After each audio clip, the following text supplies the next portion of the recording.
gone, and probably for me, you never will be. Outliving my little brother? This just wasn't the plan. As the older brother, I was supposed to die first. Same as always, Ed, butting in line.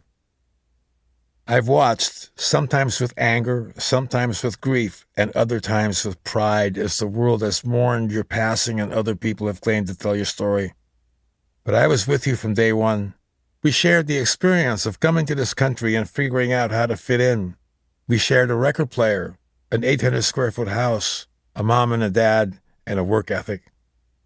Later, we shared the back of a tour bus, the experience of becoming successful, of becoming fathers and uncles, of alcoholism, and spending more hours in the studio than I spent doing anything else in this life. We shared a depth of understanding that most people could only hope to achieve. We shared a last name, and we shared a band. And here's what I have to say. Chapter 1. In the beginning, God created Van Halen with a little help from Ed and Al, and the people saw that it was good, a celebration of life and everything it means to be human. Now that I've got your attention. However you start our story, it starts with music, even if you start before we were born. Our father, Jan Van Halen, was a Dutch musician who played all over Europe in orchestras and jazz groups. When World War II broke out, he joined the Dutch Air Force, so they had him play in the marching band. He was proud of that, as he should have been. He never talked about what came next. The Germans invaded Holland in 1940 and conscripted the entire Dutch army. If you refused, they shot you dead on the spot.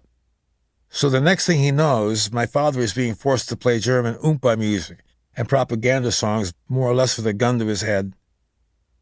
When the war was over, Dad went to Indonesia for a 6-week gig at a radio station on the island of Java. That's where he met our mother, Ati. He ended up staying 6 years. Mom, whose proper name was Eugenia, was an Indonesian girl who grew up with a dozen siblings and almost as many maids in a big house. They were wealthy because my grandfather had invested in the railroad, but it was still seen as a move up the ladder to marry a white guy, usually. You have to understand, our dad wasn't a regular white guy. First, he was a musician, so already that's not so good. Plus, he and his buddies drank a lot, so that's strike 2. He drove a Norton motorcycle, and the first time he put our mother on the back of it, she was so little and light that she flew right off. Dad was fun, and he was handsome, and women loved him. Mom married him on August 11th, 1950. Now, this is just a year after Indonesia gave its colonizer, Holland, the finger and said, "Hey, we're grown-ass men and women, and we don't want you around here anymore telling us what to do." Consequently, white Dutch guys like my dad weren't particularly popular or welcome, and he was having a hard time getting any work. So not long after they married, Mom left her homeland to go and live in Dad's. If you start our story with our childhood in Holland, you're still starting with music. I remember the boom, boom, boom of the pile drivers. That was like the soundtrack of my early childhood. They're always trying to claim back land from the water in the Netherlands, so the percussive sound was ever present. I can still hear it in my head. Maybe that's why I became a drummer.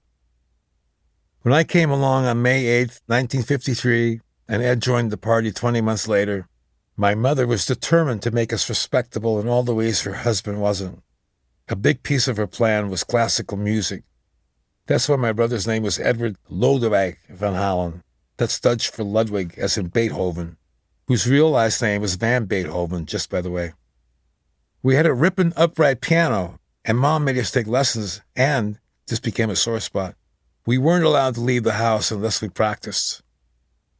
Ed and I were both good at it, and my mother was very proud of our ability, and very intense in her ambitions for us. She really wanted us to be well-educated and white-collar someday. She was hoping for concert pianists playing Carnegie Hall, not Van Halen with the monsters of rock. My dad, who was a musician, didn't push us at all. My mom was the one pushing us, Ed once told a journalist. You know the father in the movie Shine? That's what my mom was like. Shine is a biopic about the Australian pianist David Helfgott, whose father teaches him to play and then rides his ass mercilessly over the slightest error or sign of